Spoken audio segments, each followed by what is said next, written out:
ay meron lang po akong gustong ituro sa bawat sa atin na napakahalaga po na pangawakan po natin. Kasi po ngayon pong taong pong ito ay ang buong Church on the Rock ay lumalakad po dun sa team ng Seek God. Nasik po ba natin si Lord? Seek God. Bakit natin isisik ang Diyos? Sapagkat para maunawaan at maalaman natin kung ano ang kalooban ng Diyos. Para yung kalooban ng Diyos, yun ang ating gagawin. Sapagkat naniniwala tayo kung ano yung kalooban ng Diyos, yun ang perfect and the best sa ating buhay. Kaya po lumalakad po tayo doon sa Seek God. Mga pastor ay kahapon ay nagkaroon ng Daniel Mass. Tapos yung ibang bawat churches ay nagkaroon ng one-month fasting. Yan. At sa atin naman po ay kung ano ang conviction sa iyo ng Lord na gawin ngayong isang buwan nito mula January hanggang katapusan ng January. Ano yung pinagagawa ng Diyos sa iyo para masik ang Diyos sa instruction po niya para sa iyo, pamilya mo, sa negosyo mo, ano man pinagagawa sa iyo ng Panginoon, ay ito pong January magbabad po ang bawat isa sa presensya ng Diyos. Kaya ating pong mga nasa leadership and workers mula po noong January 1 ay hindi lang kailangan ng devotion pagkas prayer, pero kami po ay merong monitoring ng daily devotion. Meron po kaming GC na 20 tao po yung nandun sa GC po na yun. Yun po ay mga workers and leaders. Pag sinabi pong workers, sila po yung may ginagawa like worship team or usherer or treasurer, auditor. Yan po yung work, leader. Yan po yan. So yan po ay meron pong 20 po yung nandyan. Araw-araw nagpapasa kami ng devotion dun sa GC. Ayan, GC po kami. Dahil po araw-araw nagpapasa kami ng devotion sa GC namin, namo-monitor ko kung sino yung sa mga worker and leader yung talagang nag-devotion. Yung talagang nagbabasa ng salita ng Diyos and then nagkakaroon ng reflection, ano ba message sa atin sa akin ng Panginoon yung araw na to? Paano ba yung gagawa nito? Ayan. Mga kapatid, kung gusto niyo pong tularan po yun, magbabasa po kayo ng salita ng Diyos, yung verse na magiging buhay sa inyo, kukunin niyo po yung learning. Ano po yung natutunan po ninyo? And then sa natutunan po ninyo, kukunin niyo yung application. Paano po kayo sasaputin ito? Yun lang po. Sinimulan po namin ito sa mga leaders. Sapagkat naniniwala ako kapag ang haligi ng simbahan ay matatag, ang buong simbahan ay matatag. Kaya kailangan po maging matatag ang pundasyon. Para pagka yung pundasyon magiging matatag, mayroon mang mga problema, mayroon mang mga suliranin, mayroon mang mga struggle, trials na dumarating. Kung matatag ang pundasyon, nailatag ang pundasyon, naging matatag, naging rooted sa salita ng Diyos, ano man yung dumarating, hindi nagiging mabuhat. Kasi po, ang pundasyong malalim, mahirap tuwalin. Kaya po mga kapatid, kung gusto po ninyo na maging malalim sa salita ng Diyos, lalo na ngayong taon pong ito, ay simulan po ninyo, yung devotion po kayo. Ngayon, Pastor, saan namin isesend? Paano mo mapapalitan? Sa GC na lang po natin, isend po ninyo. Pupusuhan ko yun. Alam niyo ba pagka sa mga workers, pagka anong oras na, mag-alas 12 na, lilipat na naman yung araw, wala pang sinesend. Sabi ko, wala. Mini-mention ko talaga. Eh, sa GC po natin, hindi ko po kayo mami-mention lahat. Pupusuhan ko na lang. Ito na lang. Kaya sabi ko, ito, si ganito, wala pa. Ganito, lalakad na. Si ganito, hinihintay, lalakad na. Kapatid, kasi po, pag hindi sila nagpasa ng devotion doon, aalisan po sila ng kaligtasan. Baka naniniwala yung nasa ating YouTube live natin. Magandang umaga sa mga nasa live streaming po natin. Sa mga kayong lugar naroon, mapagpala kayo ng Panginoon sa pagkatang Diyos natin pinaligid lahat. Distansya, space, and time. Pagpala kayo ng Panginoon. Ngayon po, ganun po yung ating gagawin. Para tayo po ay lumalim sa salita ng Diyos. Magpakalalim tayo tayo sa salita ng Diyos. Hindi po tayo pakalalim sa mundo ito, sapagkat ang mundo po ito ay lilipas, mawawala. Ngunit ang salita ng Diyos, sabi niya, magiging mananatili hanggang wakas. Yun po ang salita ng Diyos. Ngayon pong taong ito, ewan ko kung narinig nyo na sa balita, merong balita, meron namang variant ng higit parang sa COVID yun. Napalitan niyo ba yan? Pero ang mga anak ng Diyos hindi natatakot doon.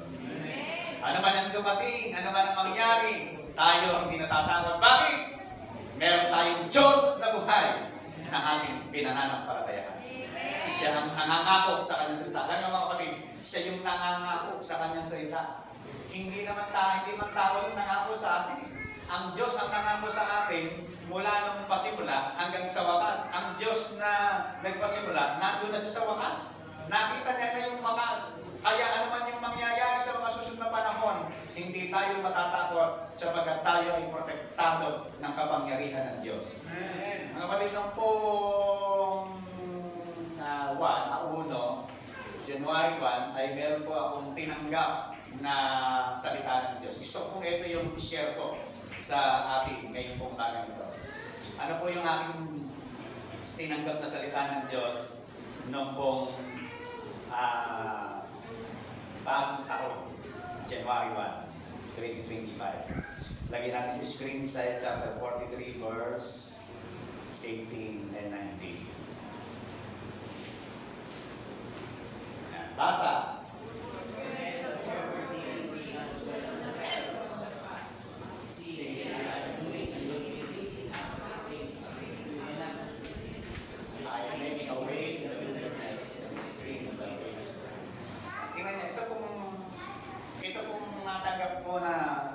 Ng Panginoon. Tingnan po siya, sabi niya, forget the former things, do not dwell on the past.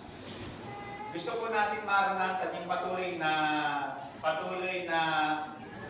pag-angat ng buhay, patuloy pag-angat ng ating pananampalataya sa Diyos. Gusto po natin maranasan yung hindi tayo nagde-dwell lang sa kung ano yung mayroon tayo. Gusto natin maranasan yung panibagong tagumpay ng buhay. Kung tayo po ay naging tagumpay, dalawa pong opposite ang aking pong ilalagay po dyan sa verse po na yan. Ano po yun? Kung ikaw ay nagtagumpay or kung ikaw ay nabigo. Halimbawa, sabi niya sa salita ng Diyos, forget the former things. Do not dwell on the past. Kung may mga nangyari hindi magandang bagay sa iyo ng 2024, sabi na salita ng Diyos, huwag kang mag-dwell dyan. Kalimutan mo na yan. Forget the former things. Kung meron ka namang magagandang bagay na nangyari noong 2024, ang sabi na salita ng Diyos, huwag ka na mag-dwell dyan. Bakit? Kung may magandang nangyari sa iyo ng 2024, mas lalo may magandang mangyayari ng 2025. Sapagkat ang Diyos laging new ang gusto ng Panginoon sa atin. Laging bago ang gusto ng Diyos sa atin. Ang sabi nga niya, great is thy faithfulness. Ang sabi nga, laging dakila bawat umaga ang kadikilaan, ang kabutihan ng Diyos sa ating mga buhay. Kaya ang sabi ng Panginoon, yung mga bagay na yan, kalimutan mo na. Sapagkat huwag kang mag-dwell lang. Kung ikay nagtagumpay ng 2024, huwag kang mag-dwell dyan. May gagawin pa ang Diyos na masikip. Sapagkat ang sabi po niya sa kanyang salita, sa verse 19, tingnan niyo po yung sumunod. See, tingnan mo, I am doing a new thing. Yung ginagawa ng Diyos ay bagong bagay. Yung gagawin ng Diyos ay bagong bagay. Kung meron siyang ginawa nung nakaraang taon, meron siyang gagawin ngayon bago. Sapagkat ang Diyos gusto niya lagi bago. Bagong pagpapala, bagong karanasan. Yun ang gusto ng Panginoon na maranasan po natin. Kaya ang sabi niya, ang Diyos, naglalagay siya ng laging bago. Tingnan niyo po, sabi niya, see, tingnan mo, I am doing a new thing. Now, it spring up. Sabi niya yun, do you not perceive it? Hindi mo ba nakikita? I am making a way in the wilderness. Ano po yung wilderness? Disyerto, ilang. Sabi niya ron, gagawa ng daan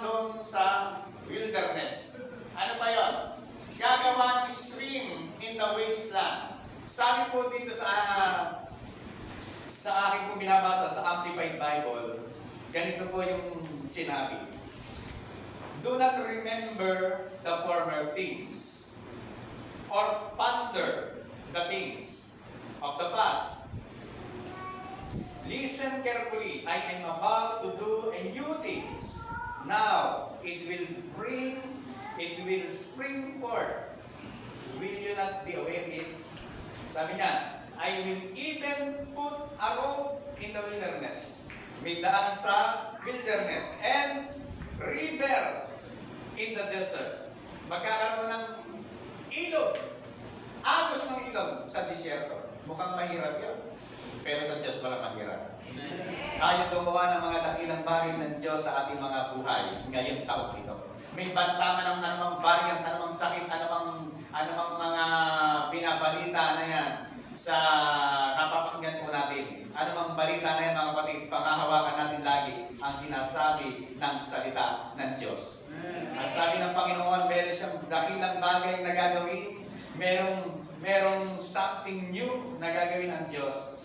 Ito po yung aking mga nakuha. Sabi niya, it is nothing compared to what God is going to do. Sa gagawin po ng Diyos, walang maikukumpara. It is something, sabi niya raw, not compared to what God can going to do. Yung gagawin ng Diyos sa kanyang mga anak, walang maikukumpara. Sapagkat pagka ang Diyos ang gumawa, hindi talaga kayang tularan ni naman. Even si Satanas mahihirapan. Tingnan niyo po ito. God can do something new. Yung bagay na gagawin, sabi niya, bago. Something new. Kayo po ba pagka bibigyan, gusto niya luma? Di ba gusto natin bago? Pagka ikaw ay mangangarap lang din lang, ang pinapangarap mo, bago. Tama po ba? Hindi luma. Nagpe-pray po ba kayo ng luma? Sino po nagpe-pray ng luma? Ang hinihingan mo, Diyos na may-ari ng lahat ng bagay, lupa pa hihingin mo? Diyos ko po. Di ba po mga kapatid? Siya ang may-ari ng lahat ng bagay. Mayaman, langit at lupa. Pero kung ikaw hihingi sa Diyos, hihingi ka ng bago. Kaya po mga kapatid, ang sabi ng Panginoon, God can do something new. Kung meron kang hihingin sa Diyos, sa ating Ama, hindi ka hihingi ng second hand, hihingi ka ng bago. Sapagat yung bago, yun ang maganda. Ang Diyos, gusto niya lagi, bago. Ang Diyos sabi niya, I can do something new. Bago ang kanyang ginagawa. Bago ang kanyang gagawin. Pag sinabing bago, hindi mo pa alam yon. Hindi mo pa nakita yon.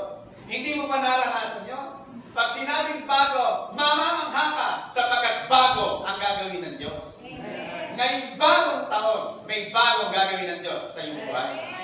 Kaya po, sabi po ng salita ng Panginoon, God can already begin. NLT po itong pinapasa ko naman. Ito NIV, yung binasa ko kanina Amplified. Ito sinasabi ko naman NLT, New Living Translation. Bakit ko po kinukuha yung mga pinagkukumpara, yung mga verse, sapagkat parang lumitaw yung napakagandang mensahe ng salita ng Diyos. Tingnan niyo po yung sabi po niya, God can already begin. Sinisimulan na ng Diyos sa ating buhay. Sinisimulan na ng Diyos sa kanyang mga anak. Ito po, primarily, or originally, pangako ng Diyos saan? Sa Israel. Kasi sa Isaiah po siya. Ang Israel ay nabihan ng mga kaaway nung ilang panahon. Pero ang sabi ng Diyos, nangangako siya ng bagong bagay, may gagawin siya. Pangako ng Diyos originally sa Israel. Pero mga kapatid, sa panahon po natin ngayon, pwede po ba natin panghawakan ito? Yung po bang Diyos ng mga Israelita, hindi ba natin Diyos yan? Yung bang Diyos nila, nagbago ba sa panahon po natin ngayon? Yung sinabi ng Diyos noon, ay sinasabi pa rin niya ngayon, sapagkat ang salita ng Diyos, naniniwala tayo, hindi kailanman magbabago. Pag sinabi ng Diyos, ito yung sinabi niya, hindi kailanman ito magbabago. Sabi ng Panginoon, God can already begin. ito ay nangyayari na, nagaganap na, sinisimula na. Sabi mo yun, tapos yung katabi mo, pag kang mainit, sinisimula na ng Diyos. Sabi natin, Pastor, paano? Alam niyo mga kapatid, kaya nga gugulatin ka, hindi natin alam kung paano. Tingnan niyo po, sabi ng salita ng Diyos, God can do amazing things. Kaya ka mamamangha sapagkat hindi mo alam kung paano. Kung alam mo kung paano, mamamangha ka pa ba? Kaya si Lord, pagka gumagawa ng bagong bagay, yung bagong bagay na ginagawa niya, pinasisimulan na niya, hindi mo pa nakikita kasi kaya nga hindi pinapakita sa iyo dahil gugulatin ka. Amen. Si Lord ang unang gugulat sa iyo. Amen po ba mga kapatid? Ano po yung ginagawa niya? Amazing things. Kamanghamanghang bagay. Magugulat ka na lang sapagkat yung ginagawa ng Diyos, kamanghamanghang bagay. Kung may sakit ka ngayon, mamamangha ka, mawawala na sapagkat pinagaling ka ng Panginoon. Kung may problema ka pinagdadaanan, magugulat ka. May kagugunan ang Diyos sapagkat ang Diyos natin ay Diyos ng bago. Amen. Hallelujah! Praise the Lord! Hallelujah.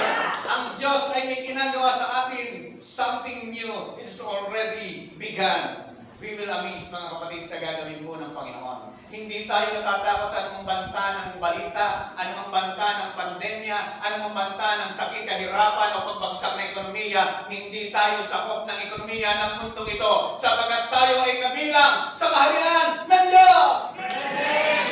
Palakpakan natin ang Panginoon. Pag tayo matitinag sa sinasabi ng balita, sa sinasabi ng mundong ito, meron bagong pag-asa. Itinawid natin kanina ng sabi ng salita ng Diyos. Ang ating buhay na pag-asa ay ang ating Panginoon. Kung ang pag-asa po natin mga kapatid sa mundo lang ito, ang sabi ni Apostol Pablo sa aklat ng Corinto chapter 15, ang sabi ni Apostol Pablo, kung ang pag-asa daw po natin ay ang mga bagay lang sa mundong ito, tayo ang pinakakawawang tao sa mundong ito. Kung ang pag-asa lang natin ay mga bagay lang sa mundong ito, yung pag sinasabing wala ako nito, wala ako nito, wala ako nito, puro wala na lang nakikita mo, sapagkat ikaw ay umaasa lang sa mga bagay sa mundong ito, sabi ni Apostol Paul, ikaw na ang pinakakawawang tao.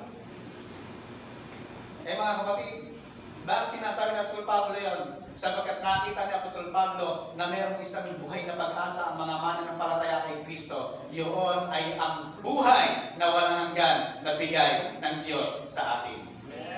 Kaya po, ang sabi ng Panginoon, God can do amazing things. Mamamangha tayo sa gagawin ng Diyos. Kaya hindi natin alam kung paano mangyayari, pero isa lang ang alam natin, mamamangha tayo. Everybody say, wow! Tingnan niyo mga kapatid. Namangha na po kayo ganun? Yung namangha ka, anong itsura ng namangha? 1, 2, 3. Wow! Adewa, mga kapatid. Di ba? Pagka ikaw ay namamangha, dahil mayroong bagay na nangyari, hindi mo sukat akalain. Kaya ikaw ay mamamangha dahil may pangyayari na nangyari na hindi mo alam kung bakit nangyari. God can do amazing things. Ano pa yung sa huli ng Isaiah na yan? Sabi niya, God can do an extraordinary. Ang gagawin po ng Diyos ay extraordinary. Ang kayang gawin ng Diyos ay higit pa sa inaasahan natin. Pagka panalangin po natin, kumangin lang tayo ng 3 beses ang araw, okay na. Ordinary po yan. Ordinary po yun. Kahit nga yung mga hindi anak ng Diyos, kumakain ng ganun eh. Tama po ba? Kahit yung hindi po anak ng Diyos, kumakain po ng mga bagay po na yan eh. Pero yung nais ng Panginoon, extraordinary. Panghawakan po natin, extraordinary. Yan po ang gusto ng Diyos. Amazing things, mamamangha tayo sa gagawin ng Panginoon, and extraordinary bagay. Yan po ay mensahe ng Panginoon na tinanggap ko noong January 1. inire-relay ko po sa inyo mga kapatid. Hindi ko po pangako yan. Hindi ko po din salita po ng Diyos na ating pong panghahawakan sa taong pong ito. Ano po yung ating theme? Bubulong malaki. Walk. Sa bubulong, walk in God's promises. Lalakaran po natin ang mga pangako ng Diyos. Kaya po yung ito po ay pangako ng Diyos. O lakaran po natin pangako ng Diyos. Sapagkat ito po ay pangako po ng Diyos, hindi pangako ng tao. Kasi po pag pangako po ng tao dito, maaaring gusto man gawin o din ng isang taong nangako sa atin, pero darating din yung panahon, hindi niya magagawa. Sapagkat ng panahon ay nagkulang din siya. Sino lang ang hindi nagkukulang? Ang Diyos na siyang nangangako na mangyayari yung kanyang mga sinasabi. Isaiah chapter 55 verse 11, ang sabi niya ron, ang salita ng Diyos ay kagaya daw ng ulan. Kung paano bumagsak, hindi na umulan pa pataas. Umulan po ng pataas? Ano kaya kung umulan pataas? Hindi po umulan pataas. Ang sabi ng salita ng Diyos, ganun yung kanyang salita. Pagka sinabi niya, hindi babalik sa kanya ng walang kabuluhan. Hindi babalik sa kanya ng walang nangyari. Pag sinabi niya, ay sinabi na niya. Kaya po ang salita po ng Diyos ay ating pong pinanghahawakan. Paano gagawin po natin? Walk in God's promises. Lalakaran po natin ang mga pangako ng Diyos. Are you ready? Amen. Meron po ako 77 puntos sa umaga pong ito. Okay lang po ba kaya? Kasi po, mga pangako po ng Diyos sa pag-uusapan natin, marami po yun. Ngayon, kung ayaw niyo po na ng pangako ng Diyos, pwede lang umuwi. Okay, 7 lang po, 7. Sa susunod na lang po yung iba. Okay? Bakit po 7? God's perfect number, 7. Okay? Una, ano po ang pangako ng Diyos sa atin? Protection. Hindi ko po ito ilalamunin ng mabuti. Tututukan ko na lang po ito sa isang linggo. Protection. Ano po yung pangako ng Diyos ng protection? Naririnig ko lagi kay Kuya Ramil to, kabisado. Kay Ramil, pakiresign, 41 pen ng Isaya. Ako isa sa iyo, kamatakot, ako yung Diyos, hindi ka dapat mangamba. Palala kasi kita tutulungan, iingatan at iligtas. Amen! Meron po ba tayong ganun pinanghahawakan ng salita ng Diyos? Sabi ng Panginoon, ako isa sa iyo, huwag kang matakot. Ako ang iyong Diyos. Hindi ka dapat mangamba. Palala kasi kita tutulungan, iingatan at ililigtas. Sabi ng Panginoon, do not fear, for I am with you. Do not dismay. Huwag kang masiraan ng loob, for I am your God. I will strengthen you and help you. I will uphold you with my righteous right hand. Tingnan niyo po, ano po ang sinasabi po ng Panginoon dyan? Protection. Huwag kang matakot kung may banta. Kung may ibang balita hindi maganda.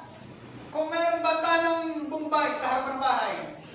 Hindi, mga kapatid, isa lang sinasabi ng Panginoon, huwag kang matakot. Ano yung sabihin nun? Protection. Sapagkat pag sinabi ng Diyos, huwag kang matakot, ibig sabihin nun, ako ang bahala sa'yo. Yung mga taong natatakot, mga kapatid, Kristiyano ka, natatakot ka, iniinsulto po ninyo ang Diyos. Sorry po sa aking pananalita, totoo po yun. Pag Kristiyano ka, natatakot ka, iniinsulto mo ang Diyos sa buhay mo pag gaganon. Kasi ang Diyos napakaraming salita sa kanyang salita. Kung nagbabasa ka ng kanyang salita, na huwag kang matakot. Pag po ang nangako ay Diyos, mayroon ka pa bang dapat katakutan? Wala na po. Kaya sabi ng Panginoon, do not fear. Do not be afraid. For I am with you. Nagsasalita siya ng protection. Pangako ng proteksyon ang meron ka. Kaya tingnan niyo yung mga testimony. Si Renz ang nakaraan na binundol siya. Hindi naman siya ang bumundol, siya ang binundol. Pero testimony na lang niya ngayon.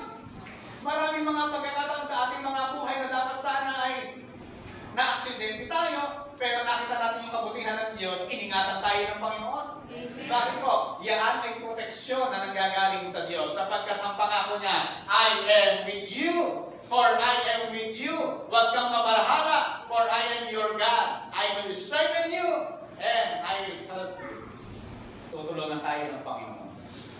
Tandaan po ninyo yung verse na yan. Pangako ng protection po ng Diyos yan. Yung mga mga magulang, may mga anak po tayo. Gusto natin yung ating mga anak laging nasa proteksyon. Pero yung mga anak po natin, hindi naman nakatali sa atin. Tama po ba? Hindi naman lagi ay mababantayan po natin. Yung mga meron na pong apo, papunta na ng senior, mga senior, o papunta na ng senior, may mga apo na. Yung mga apo po ninyo, sabi po, ewan ko kung totoo po yun, hindi ko po nararanasan pa kasi. Ang sabi po nila, yun daw pong apo ay mas napakahalaga sa isang lolo at lola. Ay, wala nang amin. Ewan ko, siguro. Pag daw apo, iba eh. Ewan ko ba? Ano, ikaw na tatay, pag yung anak mo nagkasala, o nagkagawa, palo ka. Pero yung lolo, pag pinalo mo, nakita kang pinalo mo, gagalit sa'yo. Bakit ka pinapalo? Di ba pumarabali? Naranasan niyo ba kaya? Ano? Sabi ko sa tatay ko, hindi naman ko sa akin sinabi. Kasi hindi naman niya sa akin sinasabi na nagagalit pag gagalaw. Sa iba lang na sinigurtin, kay kuya, kay nanay, gano'n. Tapos sasabihin lang sa akin. Kaya sasabihin ko naman, bata nga ako, tapos patayin ako kapapalo. Totoo po yan, mga kapatid. Nang bata ako, halos patayin ako kapapalo ng tatay ko. Tapos yung ako, nung pinalo ko lang ng ano dahil, kasi nga raw po, pagka yung ako, mas iba raw. Sabi po yun nila. Bakit po nakwento to? Kasi po, kung yung tatay, kung yung lolo, lola, yung magulang, ay gustong maprotektahan ng kanilang anak o apo, yes, much more ang ating Ama sa Langit. Kayang-kaya tayong protektahan sapagkat ang Diyos ay naroon sa lahat ng tao. Amen. Kahit saan ka naroon, kaya kang protektahan ng Diyos. Nakikita ka niya. Nakikita tayo ng Diyos. Yun yung proteksyon ng Panginoon sa atin. Amen. Amen. Ang proteksyon po ng Diyos sa atin ay laging naroon. Kaya ang sabi ng Panginoon, huwag kang matatakot, huwag kang makangamba. Ako ay laging kasama mo, tutulungan kita, palalakasin kita. Sabi po ng salita ng Panginoon, iingatan ka at ililigtas. Paano ba po sinabing iingatan? Pagka mayroong harmful o accident o ano mga pangyayari hindi maganda, ang sabi sa Diyos, iingatan kita. Pagka ikaw ay mapapahamak, anong sabi ng Diyos? Ililigtas kita. Ay, napakagandang pangako po nito mga kapatid. Ito kami sa natin, pwede tayong uwi, susunod natin tuloy kita. Ano po ba? Hallelujah! Praise the Lord! Hallelujah. Tingnan niyo po sabi ng Panginoon, ano ba sabi niya? Palalakasin kita at tutulungan. Sa panahon na ikay naghihina, palalakasin ka ng Diyos. Hindi sinabi na salita ng Diyos, hindi ka manghihina. Hindi pinangako ng Diyos na hindi ka manghihina. Ang sabi ng salita ng Diyos, kung nanghihina ka man, palalakasin kita. Hindi sinabi lang ng Diyos na hindi ka dadaan ng apoy. Ang sabi ng Panginoon, pangako kapag dumadaan ka ng apoy, sasamahan kita. Hindi sinabi ng Diyos na hindi ka dadaan ng tubig. Pero sabi ng Diyos, kapag dumadaan ka ng tubig, sasamahan kita. Mga kapatid, ang pag-iingat, ang proteksyon po ng Diyos ay laging nasa kanyang mga anak. Sapagkat yan ay pangako ng Diyos, ating pinangahawakan sapagkat Diyos ang nangako sa atin at karapat-dapat nating pagtiwalaan ang pinangako ng Diyos. Hallelujah! Praise the Lord! God's protection. Number 1, promise po ng Panginoon sa ating mga buhay. Ano pa po ang Panginoon? Pangako, Isaiah chapter 26 verse 3. Isaiah 26 verse 3, ang sabi po niyan, binibigyan mo ng lubos na kapayapaan ang mga may matatag na paninindigan at sa iyo'y nagtitiwala. Na you will keep in perfect peace Naarandaan niyo mo ba yung nakaraan na binasa natin? Dumarang ka ng problema at pagsubok. Sabi, ang binibigay ng Diyos, ano? Perfect peace. Hindi lang basta peace, hindi lang basta kapayapaan yung binibigay ng Diyos. Ang binibigay ng Diyos ay perfect peace. Those whose mind are steadfast because they trust in you. Ang binibigay po ng Panginoon, pangalawa, na pangako po ng Diyos, peace. Kapayapaan. Magulo na ang paligid. Umaawit ka pa ng hallelujah. Praise the Lord. God is so good. Amen. Bakit po? Sapagkat meron kang kapayapaan na galing sa Diyos. Ang kapayapaan galing sa Diyos ay hindi nabibili ng butika. Kapag hindi nababalisa, hindi ka pwedeng, mga kapatid, di ba pagka yung nababalisa, natutuliro, lumilipad. Kapag hindi naman tayo yun. Pero bakit natin, binibili ng gamot. Binibili ng gamot. Hindi tama po ba? Kaya ang ating saksuhan, nakain mo ka ng gamot. Kasi nga po, baka kulang sa gamot. Hindi nakainom. Kaya ganon. Pero mga kapatid, itong peace na binibigay po ng Diyos kapag meron tayo nito, dahil kay Kristo, alam niyo po, yung peace na ito, hindi po ibibigay pa lang, ibinigay na. Amen. Dahil kay Kristo. Dahil si Kristo ang kapayapaan na meron tayo. Si Kristo. Ngayon, kung ikaw ay na kay Kristo, kung si Jesus talaga ay nasa iyo, hindi ka mababalisa. Amen. Meron kang kapayapaan. Payapang-payapa. Meron ng kaguluhang nangyayari. Ikaw maawit para mapuri sa Diyos. Bakit po? Payapang-payapa ka, hindi ka nababahala. Ano man ang sinasabi ng tao sa iyo, ano man ang sinasabi ng malita, ano man ang narinig mong hindi magaganda at negatibong mga bagay, payapa ka pa rin sapagkat hindi ka naapektuhan dahil ikaw ay may kapayapaan nang gagaling sa Diyos.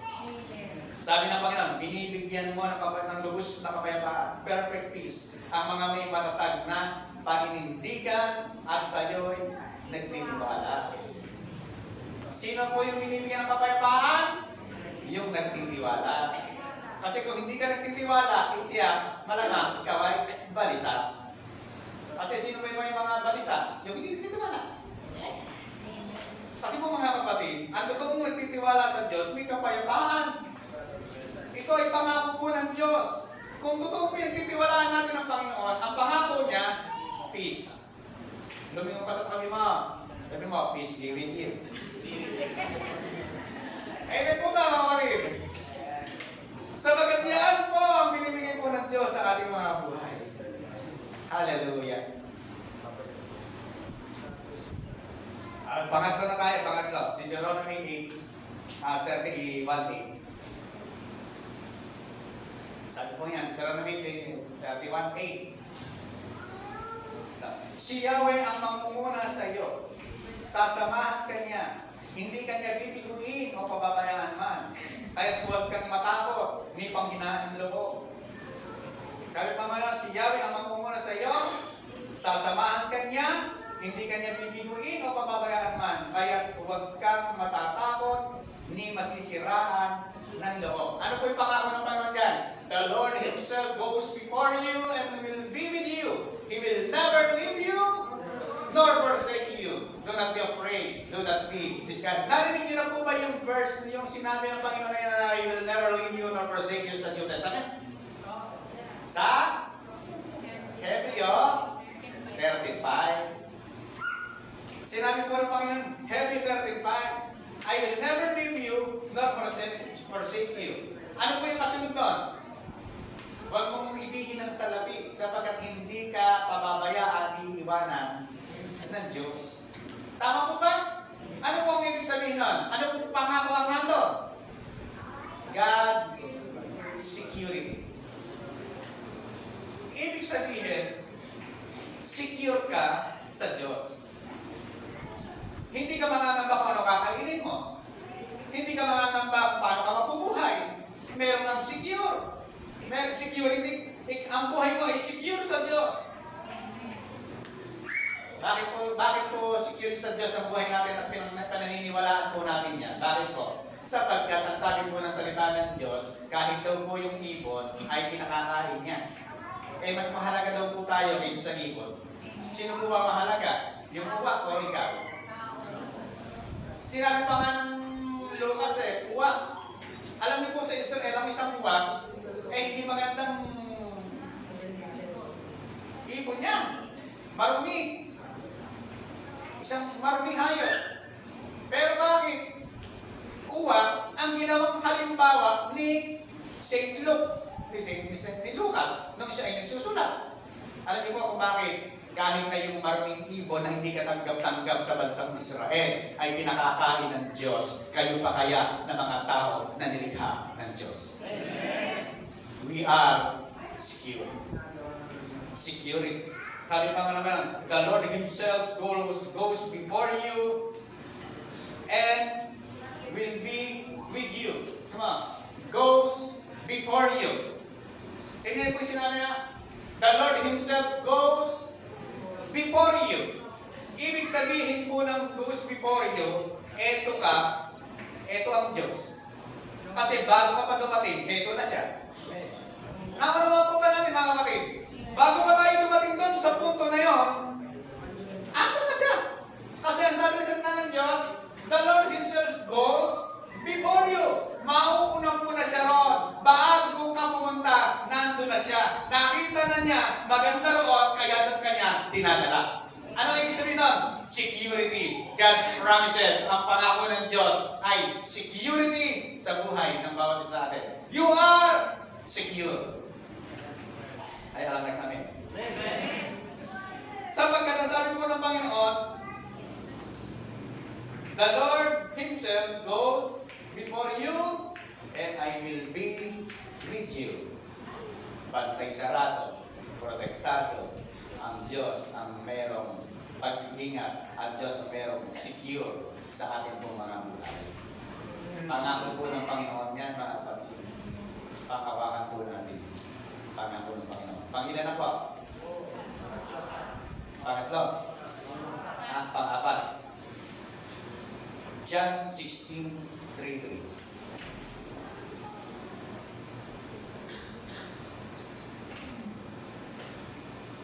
Ay, basa.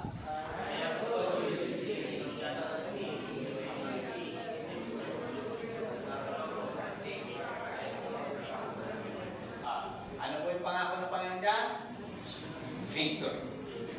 Tingnan niyo po but take heart, I overcome the world. Ang Diyos ay tagumpay na. Sabi ng Panginoon, I have told you this thing, so that in me you may have peace.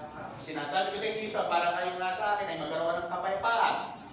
Yun na kay Kristo. Sa mundo nito, maraming trouble, pero huwag kayong mahirapan ng loob. I have overcome the world. Tingnan niyo po ang sinasabi ng Panginoon, meron tayong victory. Meron tayong katagumpayan. Sino po ang nagtagumpay? Si Kristo. Sino ang mortal conqueror? Tayo. Siya ang nagtagumpay, siya ang conquer.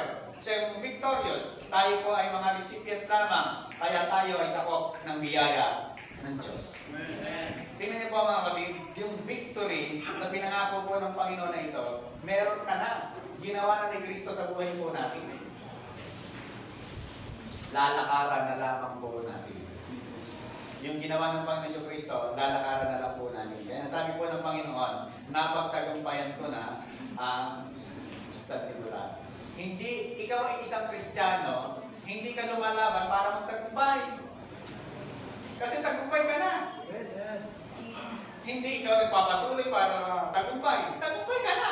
Kaya ka nagpapatuloy dahil nagtagumpay ka na. Kaya ka nagpapatuloy ng paglilingkod dahil pinagpala ka na.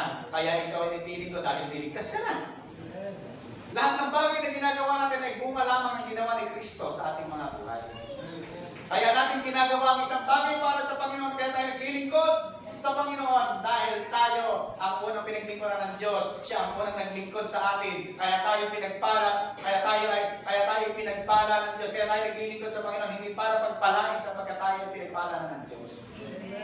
Siya po ang una. Kaya tayo po ay tagumpay na. Sabi mo rin siya matabi, tagumpay ka na. Amen. Next. Awit 32:8.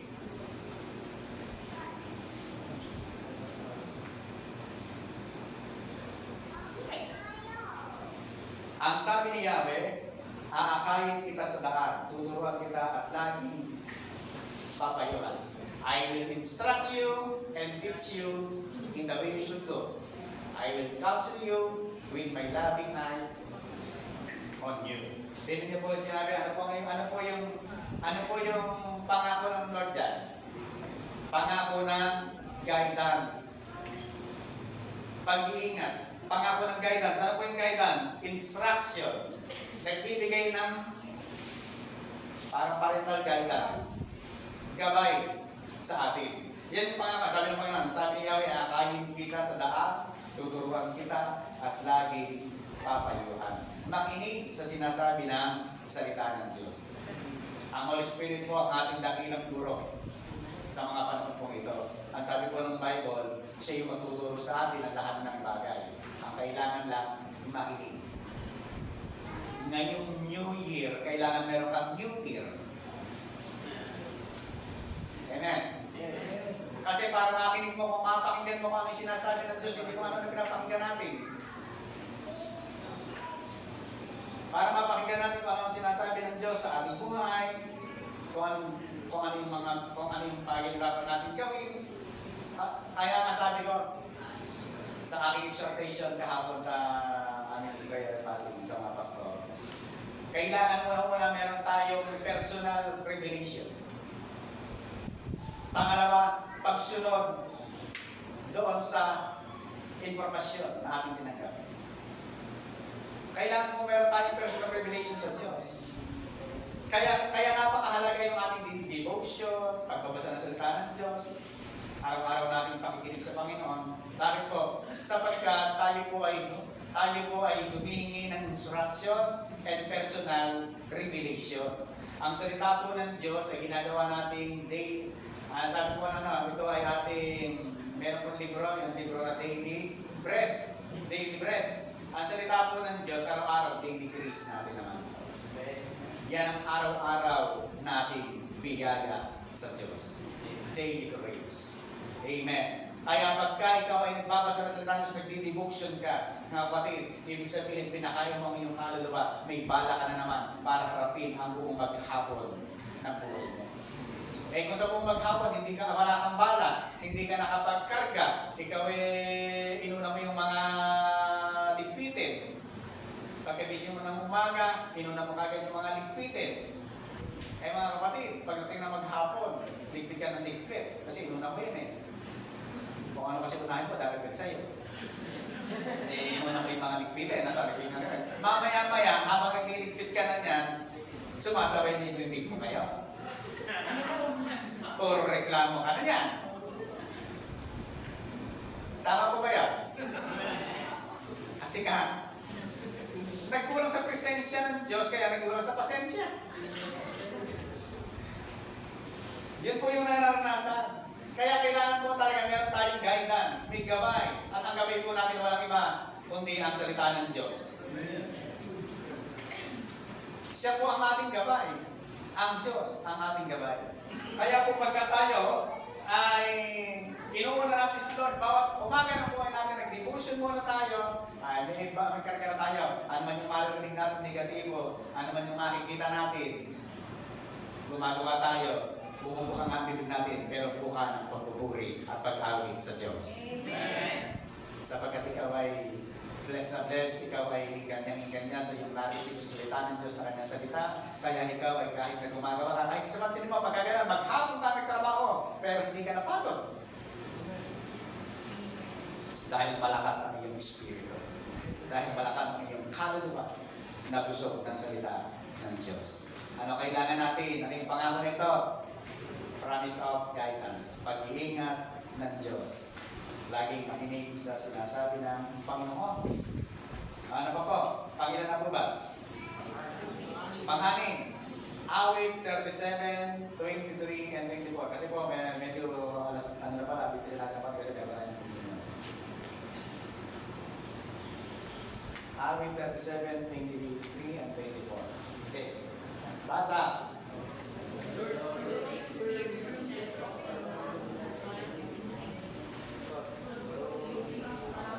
Stumble, even at all. For the Lord of all is with his hand. Ano po ang pangako meron? Strength. lakas. Tingnan niyo po, sabi niya rito, ang gabay ng tao sa kanyang paglakad ay itong si Yahweh, kung nais maligtas. Sa gawain niya ang Diyos nagagalak, kahit na mabuwal, siya ay babangon pagkat si Yahweh sa kanya'y tutulong. Kaya kahit mabuwal, sabi niya, He will not fall. Kahit na, though He may stumble, He will not fall. Kahit na may suliranin, kahit na siya'y mabuwal, siya ay babangon pagkat si Yahweh ang kanyang kaagapay. Ang nabubuwal ay yung mahina. Pag ikaw ay nabuwal, sabihin mahina. Nabuwal. Tingnan niyo po ito. Sabi po ng salita ng Diyos, kahit mabuwal, siya ay babangon pagkat si Yahweh sa kanya'y tutulong. Strength. Pangako ng lakas ang ibibigay sa ng Diyos. Let the weak say, I am strong. Ang Diyos ang nagbibigay ng lakas. Tingnan niyo po sabi, 24, kahit na mabuwal, siya ay babangon. Hindi sinabi ng Diyos na hindi ka mabubuwal. Pero pag nabuwal ka, ikaw ay babangon. Ang sabi po ng kawikaan, the righteous man falls 7 times, but he raves 7 times. Mabuwal man siya ng 7 ulit, babangon din siya ng 7 ulit. Hindi sinabing hindi mabubuwal, pero sinabi ron, kahit mabuwal, babangon. Tapikin mo yung katabi mo. Okay lang mabuwal. Basta bumangon. Tama po kayo? Bakit tayo nabubuwal? Sapagkat yun ay pagpapakita na kailangan natin ang Diyos sa araw-araw ng buhay natin. Eh, paano kung lagi na lang tayong malakas? At sabihin natin, kaya ko yan. Paano naman na si Lord? Ikaw na. O, kaya tayo dumarating sa panghihina para makita natin, kailangan natin ang tulong ng Diyos. Bakit tayo dumarating sa nagkukulang? Para makita natin ang Diyos ang nagsusupply. Bakit tayo nagkakaroon ng sakit? Para makita natin ang Diyos ang nagpapagaling. Hallelujah! Tingnan niyo po mga kapatid, yan ay pangako po ng Diyos sa ating mga buhay na kahit tayo mabuwal, siya ang sa atin ay magbabangon. Amen. Pangako po ng Panginoon niya. And the last po mga kapatid. Make sure po na naisulat nila lang po itong mga verse ko nito. Matthew 11:28 and 29. Napakaganda po dito.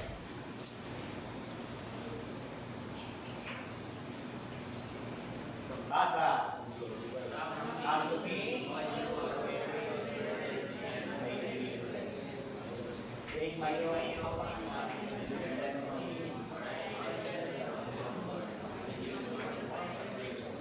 and you will find rest for your soul. Ano po ang pinapangako po ng Diyos dyan? Pangako ng comfort. Meron kang pinagdadaanan, may mga suliranin. Sabi ng Panginoon, lumapit kayo sa akin, kayong lahat na nahihirapan at nabibigatang lubha sa inyong pasanin, at kayong bibigyan ko na kapahingahan. Comfort. Sino po yung pinalalapit po ng Panginoon? Yung mga tao nahihirapan, nabibigatang lubha sa kanyang pasanin. Maraming mga tao nakikita natin nahihirapan. Nakikita natin nabibigatan sa kanilang mga pasanin. Pero ayaw lumapit sa Diyos na nagbibigay ng comfort. Eh, ang Diyos lang po ang magbibigay ng comfort. At sabi na ron, at kayo bibigyan ng kapahingahan. Yung comfort na binibigay po ng Diyos na ito ay verse 29. Pasanin ninyo ang aking pamatok at sundin ninyo ang aking mga itinuturo sapagkat ako'y maamo at mapagpakumbabang loob. Matatagpuan ninyo sa akin ang kapahingahan. Sabi ng Panginoon, pasanin niyo yung aking pamatok. Yung po palang sinabing pasanin ang aking pamatok, ganito po palang tsura to. Noong araw po sa Israel ay meron pong dalawang baka na sabay lalakad po yun. Meron sa kanilang pamatok. Ang ibig sabihin po pala ng dalawang pamatok po na yun ay may nakapatong sa Panginoon, nakapatong sa sa'yo, sabay kayo. Pero yung sabay po na yon, yung sabay po kayo na yon, nakapatong lang po sa'yo, pero si Lord pa rin yung nakakunang lumalakad. Mga kapatid, comfort yung binibigay po ng Panginoon. Ibig sabihin, sa paglakad natin, kasama natin ang Diyos. Sa paglakad natin, kung ikaw man ay natisod, kung iman man ay nabuwal, kung ikaw man ay nahirapan o nabibigatan sa iyong pasanin, merong lalapitan, merong pangako ang Diyos, comfort kapag ikaw ay lumalapit sa Kanya. Mga kapatid, tingnan niyo po, ang mas maraming nagpapakamatay, alam niyo kung sino? Ayon sa survey, yung mga mayayaman. Kung sino ba'y mayaman, sila pa ang mas lalong nagpapakamatay. Bakit po? Eh hindi nila na po sa nila nadeliver nila. Nagpapakamatay kami sila. Yun ang problema po nila eh.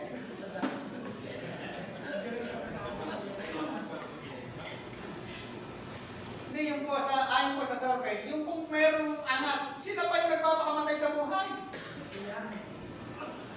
Bakit po mga kapatid? Ano yung wala sila? Meron lang silang pera. Pera lang ang meron sila.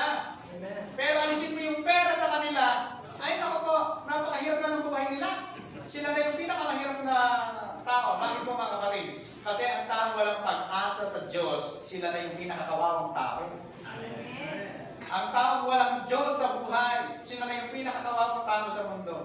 Bakit po mga kapatid? Sapagkat ang tao, kapag walang Diyos, malaki ang mawawala sa tao. Kawawang kawawa talaga. Pero ang Diyos, kahit wala ang tao, wala namang mawawala eh. May mawawala po ba sa Diyos pagka wala tayo? Ayaw ka na nga kung Diyos na yan. Ayaw ka na nga yan. Subukan mo lang. Ganon. Sa Diyos, walang mawawala. Mananatili sa Diyos. At buhay magpakailanman. Pero tayo, kung walang Diyos, wala na tayong pupuntahan pa. Tayo na ang pinakakawawang tao sa mundo ito. Pagka ganon. Pero mga kapatid, ang sabi ng Diyos sa kanyang salita, kapag tayo nahihirapan, kapag tayo lubhang nabibigatan sa ating mga pasanin, may pangako ang Diyos. Comfort. Ano gagawin? Lumapit sa Kanya. Huwag tayo kung kani-kanino lumalapit. Kapag ikaw ay nagkipit, sa Diyos lumapit. Hindi pag nagkikipit, ano sabi rin? Bakit sa patalim ka kapit? Tingnan yung mga kasabihan natin na yan, ano? Pag nagkipit, pwede namang lumapit sa Diyos. Eh bakit sa patalim makakapit? Nagigipit ka ba ka? Susugatan mo pa kamay mo. Kaya po mga kapatid, sa mga Kristiyano, hindi uso sa patalim kakapit. Sa mga Kristiyano, kapag kagipit sa Diyos, lalapit! Hallelujah! Praise the Lord! Sapagkat ang ating Diyos ay hindi nauubusan ng pagpapala sa ating mga buhay. Hallelujah! Praise the Lord! Praise the Lord! Hallelujah! Ngayon po tayong lahat, palakpakan natin ang ating Panginoon. 2025 ngayon, palakpakan natin ang ating Diyos na 25 segundo sa oras na ito. Come on, church! Hallelujah! Oh! Hallelujah!